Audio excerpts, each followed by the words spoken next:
Yo, what up? He's Dirt. You already know it's Dirt. I wanted to just go through my first impression. I am stealing this review format from a YouTuber who does not have nearly enough subscribers. His name is Disease Free. I was gonna make a review of the game, but unfortunately there was a major save file issue for Steam Deck, and I had to wait for a patch. I will be rating the game in the categories of controls, level design, enemy and boss design, the graphics, the mechanics.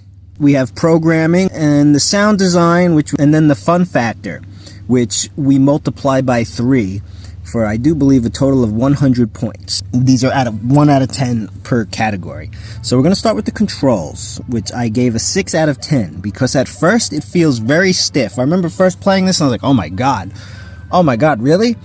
But once you start getting used to how the sword, the main character, Rio's sword, swings in a wide arc, that really kind of helps you with your angles. And once you stop dashing around like a zoomer moron and kind of just use the walk option, you kind of realize that, oh, you're kind of more in a 90s action RPG combat flow. It's really not a 2025 style combat. So I had to reset my brain to kind of calibrate to the way this game plays. But then once you get through that, oh, this is meant to be like this, I'm not supposed to be playing like this, because at first I was just dashing everywhere trying to play it like Hades, and then I'm like, wait, no, this isn't working. So once you kind of wrap your brain around all that, it's pretty good. But again, I give that a 6 out of 10 just because I felt like it could have felt less stiff at first. I also read somewhere that there's a diagonal attack upgrade later in the game. I think that's kind of weird. Just give us the diagonal attack from the start or not at all, because if you're going to lean on a combat tactic and then start a new game and no longer have this very basic combat tactic, it's going to feel unintuitive overall. But that's just a weird complaint, I guess. I also would like to say that I don't think the default controls are super intuitive.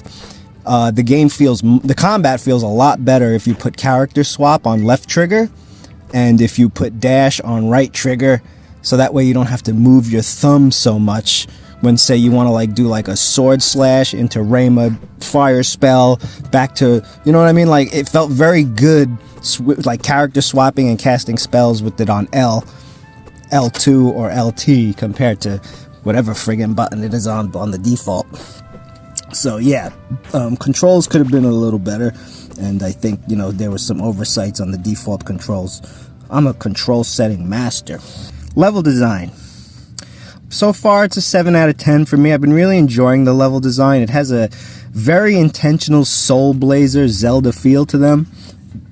Although I have to say, one of my biggest complaints so far is that there's these constant reflecting of the light puzzles off against, mirrors, and it's so played out. I've been doing this since Hyperman on the PC when I was 8 or 7 or some shit, and it's as little bit of fun now as it was back then. But I mean, I get it. It's a basic, easy. I mean, I'd rather have that than complicated Zelda puzzles, so there's that. I'm not really a big fan of puzzles in my game, so I mean, I do appreciate that they're easy, but I wouldn't even care if you painted it as something else. Make it a missile on a string and you gotta connect the strings or something, you know what I mean? Even if you just change it from a reflecting off a mirror but use the same exact puzzle design, that would make me happy, just because I'd be like, oh, thank God it's not these fucking mirrors again, man. But I mean, that's hardly an issue against it, really.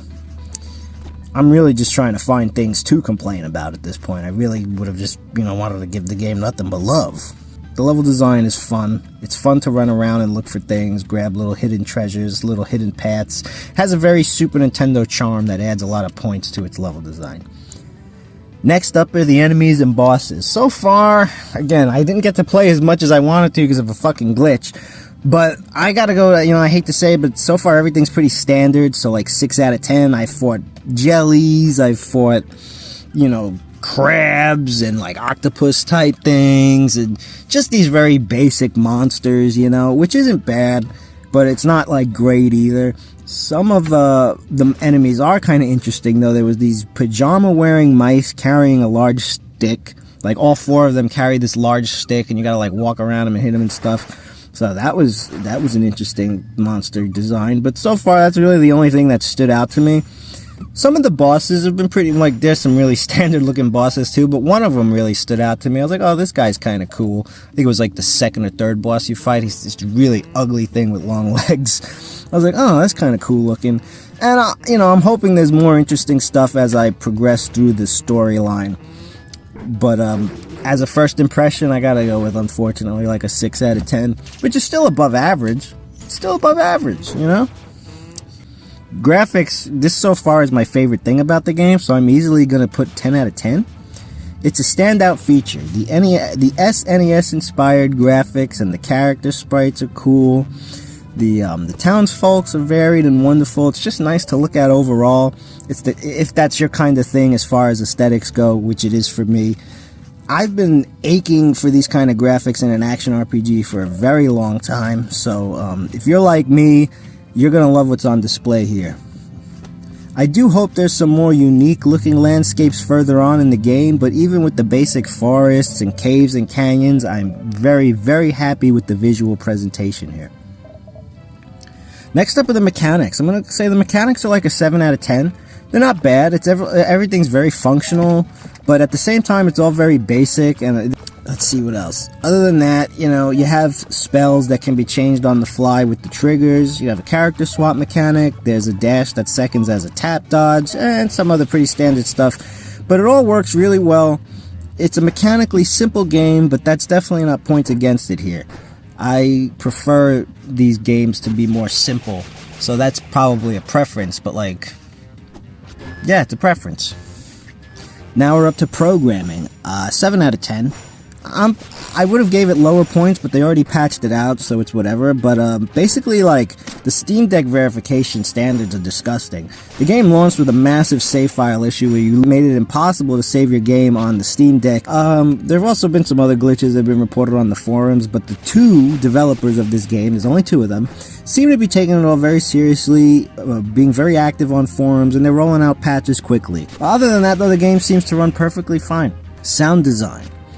I went with an 8 out of 10. At first, the music wasn't really vibing with me, but then it just kind of grew on me, and now I can't get that world map theme out of my head. Anyway, the music is solid thus far. It's not like legendary composer status, but it's all very serviceable and or good. But I really enjoy the sound effects. They have a distinctly unique Super Nintendo quality to them that I find incredibly endearing and charming. Fun factor. This is the unit that gets 3 times the points, and it's a good thing it did too, because I put 10 out of 10 on the fun factor. There's not really a moment that I'm playing this game and not enjoying it. The story is kind of goofy.